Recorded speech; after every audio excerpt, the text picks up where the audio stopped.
There is a growing use of remotely operated vehicles during war, and it's raising ethical concerns about launching military strikes from halfway around the world. In his new book, Is Remote Warfare Moral? Weighing issues of life and death from 7,000 miles, United States Air Force officer Joseph Chapa offers his unique perspective as someone who has both participated in remote warfare and studied military ethics of it.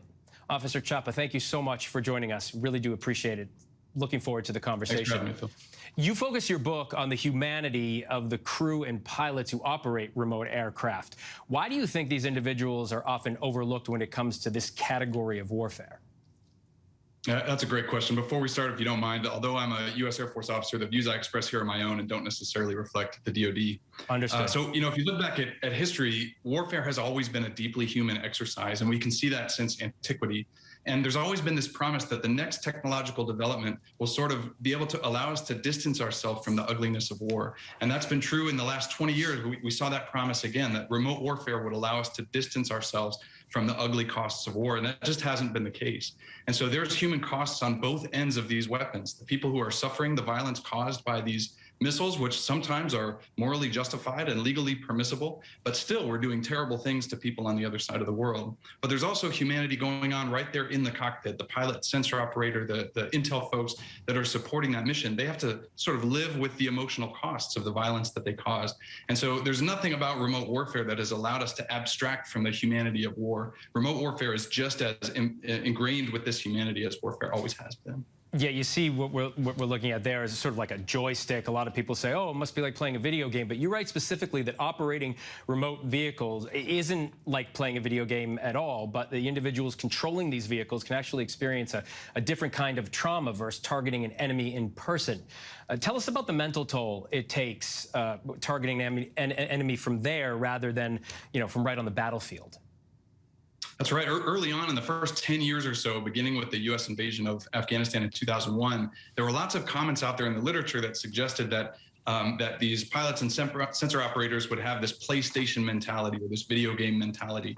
And then as we started to get insights, there were actual psychological studies done on those crew members. It turns out it's anything but a video game. Those crews are deeply invested in the work that they're doing. Sometimes that's kinetic work. That's the work of blowing things up. Sometimes it's the work of watching for hours, maybe even days on end, as high-value targets go about their daily lives, waiting to gather additional information or additional intelligence. And so what we found is that the rates of, for instance, post-traumatic stress, they're not zero, so those crews can face symptoms of post-traumatic stress, but the odds that a Predator or Reaper crew member would suffer from post-traumatic stress are exactly the same as the odds that a traditional airman, say a fighter pilot or a bomber pilot, would suffer symptoms of post-traumatic stress. And so actually there's a lot of sort of continuation here of aerial warfare over the last 70 years that's continued right through remote warfare. So the psychological costs are real, but they're also not as dramatic as you might think if you watch some of the movies coming out of Hollywood, et cetera. Throughout the book, you refer to just war theory, an idea dating back to Aristotle. Really, it raises the question, is war discriminate, proportionate, and necessary? But some theorists believe remote warfare violates just war theory and should not be used. This has been a discussion, as you know, the reason you wrote the book, for years. What's your view on that? Should it be used?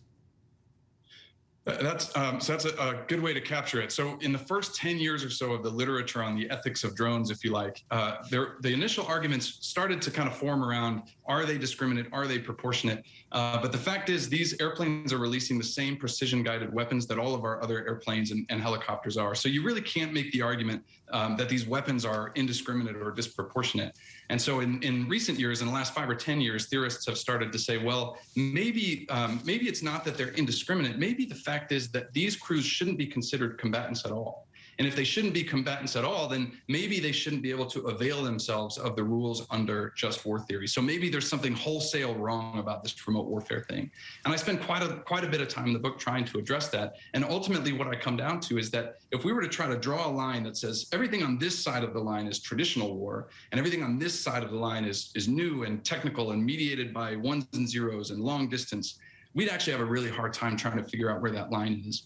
And so I'm much more of the opinion that the way we should think about just war theory is that an act is permissible if the combatant under the crosshairs, if the person we're considering doing violence to, if they're causing a threat.